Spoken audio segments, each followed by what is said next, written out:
الحمد لله رب العالمين والصلاة والسلام على رسول المرسلين والحمد لله رب العالمين. ലോകത്ത് ഒട്ടനവധി അത്ഭുതങ്ങൾ നടന്നത് ഈ പരിശുദ്ധ മാസമായ മുഹറം 10-നാണ്. അല്ലാഹു സുബ്ഹാനഹു വ തആല ആകാശത്തിറക്കാൻ തുടക്കം കുറിച്ചത് മുഹറം 10-നാണ്. ഭൂമിയെ കടക്കാൻ അല്ലാഹു നിന്നത് മുഹറം 10-നാണ്. ഓരോ വ്യക്തികൾക്കുമുള്ള രിസ്ഖിനെ അല്ലാഹു സുബ്ഹാനഹു വ തആല പടച്ചത് മുഹറം 10-നാണ്. ഹർശിനെ പടച്ചത് മുഹറം 10-നാണ്.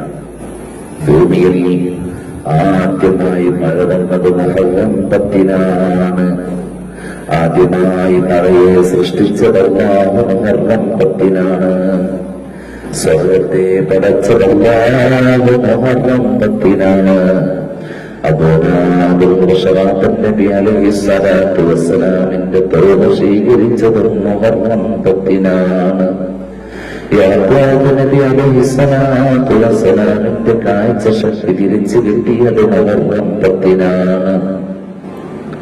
കായ്കനികളും സസ്യങ്ങളും ആദ്യം ഭൂമിയിൽ മുളച്ചു പൊന്തിയത് മുഹറം 10-നാണ്.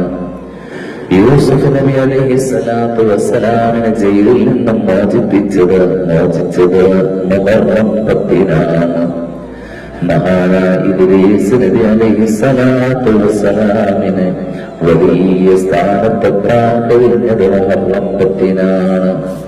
മഹാനായ ഇബ്രാഹിം നബി അലൈഹിസ്സലാത്തു വസ്സലാമിന് അഗ്നിയിൽ നിന്നും രക്ഷപ്പെട്ടത് മുഹറം 10-നാണ്. മഹാനായ യൂനുസ് നബി അലൈഹിസ്സലാത്തു വസ്സലാമിന് മത്സ്യം പുറത്തേക്ക് കൊണ്ടുവന്നത് മുഹറം 10-നാണ്. മഹാനായ അയ്യൂബ് നബി അലൈഹിസ്സലാത്തു വസ്സലാമിന്റെ രോഗം മാറിയത് മുഹറം 10-നാണ്. ഫിർഔൻ വധിക്കാൻ വന്നപ്പോൾ കലീമുല്ലാഹി മൂസാ അലൈഹിസ്സലാം രക്ഷപ്പെട്ടത് മുഹറം 10-നാണ്. ഫിർഔനിന്റെ എതിരാളികളെ അല്ലാഹു നശിപ്പിച്ചത് മുഹറം 10-നാണ്. ഇനിയും ഒട്ടനവധി അത്ഭുതങ്ങൾ നിറഞ്ഞ മുഹറം 10-ന് എന്റെ പ്രിയപ്പെട്ട മുഅ്മിനീങ്ങളെ ഞാനും നിങ്ങളും ചൊല്ലണം. ഒരുപാട് സ്വലാത്തുകളും ദിക്റുകളും അതുപോലെ തന്നെ ഖുർആൻ പാരായണങ്ങളും ഒട്ടനവധി നമ്മൾ ചൊല്ലണം. പ്രധാനമായും പറയട്ടെ, സൂറത്ത് തൗബയിലെ അവസാനത്തെ 2 ആയത്ത് ബിസ്മി കൂടാതെ ഔദ് ചൊല്ലിയിട്ട് നിങ്ങൾ ചൊല്ലണം. അതിന്റെ അത് വരുന്നത് 6230 വട്ടമാണ്. പക്ഷേ 1000 വട്ടം ചൊല്ലിയാൽ ഒരുപാട് പ്രതിഫലം നമുക്കുണ്ട്. ആ ഒരു കൊല്ലം ഒരു മനുഷ്യൻ മുഹറം 10-ന് ആ സൂറത്ത് തൗബയിലെ അവസാനത്തെ 2 ആയത്ത് ഓതിയാൽ ആ ഒരു കൊല്ലം അവന് അല്ലാഹു ചെയ്തു കൊടുക്കുന്ന ഖൈറിന് കണക്കില്ല. അത്രത്തോളം അല്ലാഹു അവന് ഖൈറ് എത്തിച്ചു കൊടുക്കുമെന്നാണ്.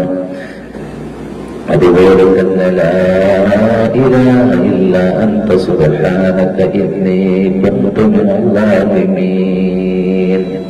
അതിന്റെ അത് വരുന്നത് 2174 1000 വട്ടം ചൊല്ലി ദുആ ചെയ്യണേ.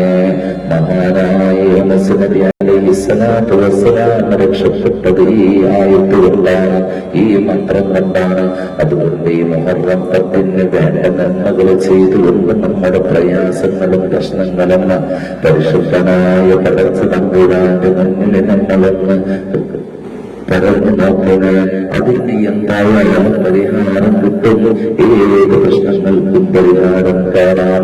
അല്ലാഹു സുബ്ഹാനഹു വ തആല നല്ലത് ചെയ്യാനും നല്ലത് പ്രവർത്തിക്കാനും നല്ലതിനോടെടുക്കാനും നമുക്ക് തൗഫീഖ് നസീബാക്കുമാറാകട്ടെ. അവസാനം മരിക്കുന്ന സമയത്ത് പരിപൂർണ്ണ ഈമാനോടുകൂടെയുള്ള മരണം അല്ലാഹു നമുക്ക് നസീബാക്കുമാറാകട്ടെ. നമ്മുടെ കുടുംബങ്ങളിൽപ്പെട്ട എല്ലാവരുടെയും രോഗങ്ങള് അല്ലാഹു പരിപൂർണമായ ശിഫ നൽകട്ടെ. ആമീൻ യാ റബ്ബൽ ആലമീൻ. അസ്സലാമു അലൈക്കും വറഹ്മത്തുള്ളാഹി.